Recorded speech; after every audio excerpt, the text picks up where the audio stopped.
Maintenant, il y a les 6 grands thèmes de notre programme qui vont être abordés.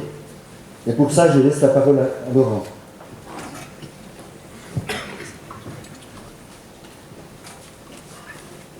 Bon, bonsoir à toutes les personnes que je n'aurais pas saluées tout à l'heure. Donc, je vais commencer à vous exposer ce qu'on prévoit de faire notre programme au niveau de la forêt. Donc, tout d'abord, une superficie de 140 hectares, elle est composée majoritairement de résineux, sapins et épicéas. Elle est gérée durablement, puisque la commune adhère à PEFC, plan européen forêt certifiée. Et elle est gérée par l'Office national des forêts. L'ONF apporte compétences et conseils, mais le pouvoir de décision reste bien au conseil municipal pour effectuer les travaux sylvicoles ou les travaux de récolte. Donc nous poursuivrons les travaux sylvicoles pour rattraper le retard pris après la tempête de 1999, et ceci pour assurer une production forestière de qualité. Comme durant les derniers mandats, si les opportunités se présentent, nous nous porterons acquéreurs de parcelles privées mises en vente, et ce, dans la limite de nos possibilités financières, pour augmenter notre patrimoine forestier. Vous l'avez certainement remarqué, les forêts sont dans un mauvais état sanitaire consécutif à 2 années de sécheresse qui ont provoqué un dépérissement des sapins et des attaques de parasites, bostriches pour les épicéas. Même si notre forêt est moins impactée que d'autres, il faut rester vigilant, et nous serons appelés à prendre des décisions importantes rapidement pour préserver notre capital forestier. Décision difficile, car la vie d'un peuplement forestier varie entre 60 et 100 ans, voire plus pour certaines essences.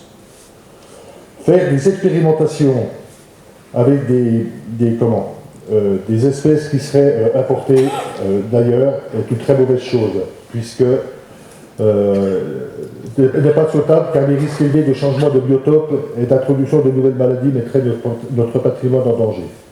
Laissons ces expérimentations aux structures spécialisées, telles que le Centre technique du bois ou l'INRA, l'Institut national de la recherche agronomique. Je souhaite mettre mon expérience et mes compétences au service de la forêt. Expérience et compétences acquises grâce à plus de 40 années de pratique professionnelle et à mon engagement depuis 30 ans dans la filière bois et la certification forestière franc-comtoise. L'arrêt de mon activité dans quelques semaines me dégagera du temps pour respecter mes engagements. Nous voulons avoir une approche de la forêt dans un but éducatif, sylvicole, économique et de loisirs. C'est pour cette raison que nous allons créer des circuits de randonnée et mettre en place un circuit pédagogique pour mettre en valeur et identifier les espèces naturelles présentes à destination du public et des scolaires. Je vais laisser la parole à Guy qui vous développera le sujet concernant l'environnement.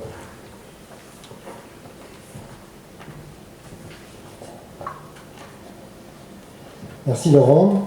Bonsoir à tous, à toutes et à tous. Bon, moi je suis très heureux d'être parmi vous et de pouvoir débattre de notre programme et de nos enjeux d'avenir. Notre équipe m'a confié le thème de l'environnement. Je vais maintenant pouvoir vous le présenter. Parler d'environnement, c'est d'abord parler de l'eau et préserver la qualité et la quantité de l'eau reste l'enjeu majeur pour l'environnement. Pour l'illustrer, cet enjeu majeur, je vais, à l'aide de ces 2 graphiques, vous commenter les principaux chiffres de 2018 concernant la production et la consommation d'eau à Doubs. Donc, à votre gauche, vous avez sur le premier graphique la quantité de perte d'eau par rapport à sa production. Cette perte, malgré un travail très très important qui avait été fait et qui a été fait par le passé concernant les réseaux sur la commune, on a encore 70 000 mètres cubes d'eau qui se perdent, et donc 31% de l'eau de consommation de départ qui est perdue. Donc on aura encore à travailler fortement sur les fuites et sur les 23 km de réseau du village. Je précise que les 3 années précédentes, les chiffres étaient bien meilleurs, puisqu'on n'était qu'à une vingtaine de pourcents de perte d'eau. Je n'ai pas les chiffres de 2019, ils seront publiés prochainement, et j'espère qu'on reviendra aux chiffres de 20%. Pour ce qui est de la consommation, les 4 premiers compteurs consomment 27% de la consommation totale de Doubs, et les 1008 autres compteurs, qui rassemblent 3055 habitants, consomment le reste et font une moyenne donc de 115 mètres cubes d'eau par compteur, ce qui est tout à fait commun et normal pour une famille de 3 environ.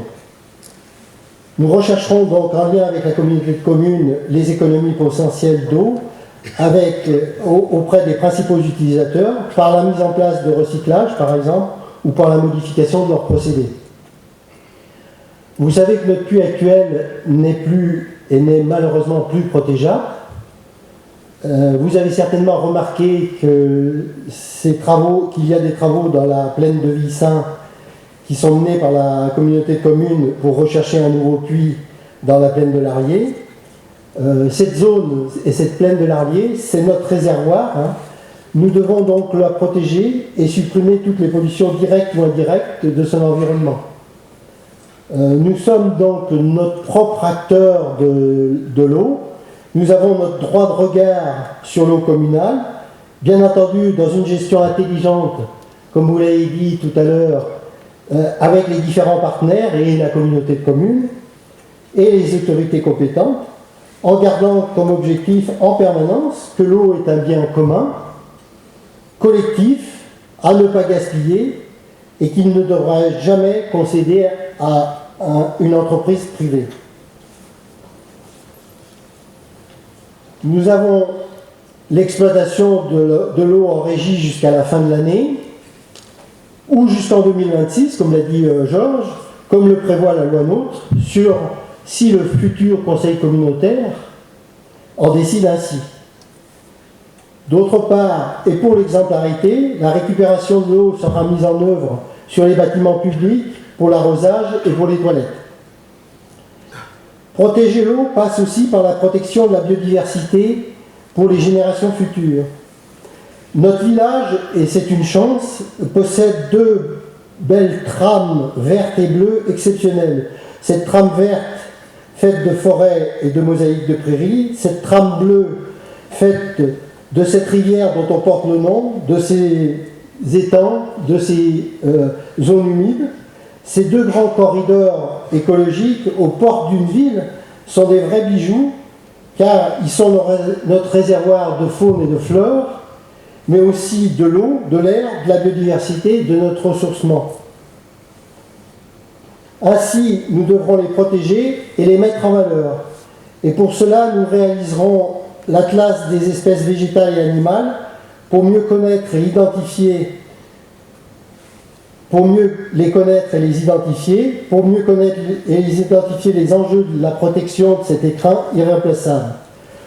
Nous réaliserons l'inventaire et le cartographierons en lien avec le Centre permanent d'initiative à l'environnement, avec le Conservatoire des espaces naturels et l'ADREAL, le service de l'environnement. Le second enjeu est celui des énergies renouvelables et dans le même esprit, pour chaque nouvelle construction et aménagement de bâtiments, nous rechercherons à mettre en place le maximum d'économies en priorité et les énergies renouvelables adaptées, en particulier le photovoltaïque. Nous resterons très attentifs à toutes les nouveautés, batteries, cogestion, hydrogène, système passif, dans ce domaine, pour l'éclairage des pistes cyclables ou pour le chauffage ou la climatisation des bâtiments publics. Enfin, nous reprendrons l'embellissement des principales places et parkings par un fleurissement et un enherbement mieux adaptés.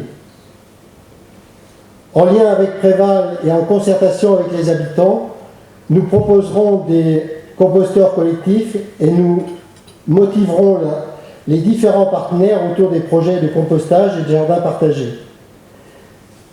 Mais je voudrais juste dire quelque chose qui me tient bien à cœur, c'est que ces actions n'ont de sens que si nous réussissons à engager la population de Doubs dans ce projet citoyen, en lien avec les écoles, les associations, les conseils des jeunes, les artisans et les agriculteurs.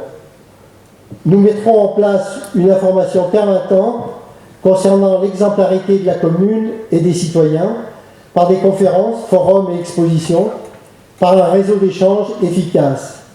Nous y aborderons les grands thèmes écologiques ayant pour objectif la mutation de notre village vers des modèles plus vertueux et en particulier pour l'eau par ses économies et son recyclage, pour l'alimentation collective, la restauration scolaire doit s'engager dans la fourniture d'au moins 20% de produits bio locaux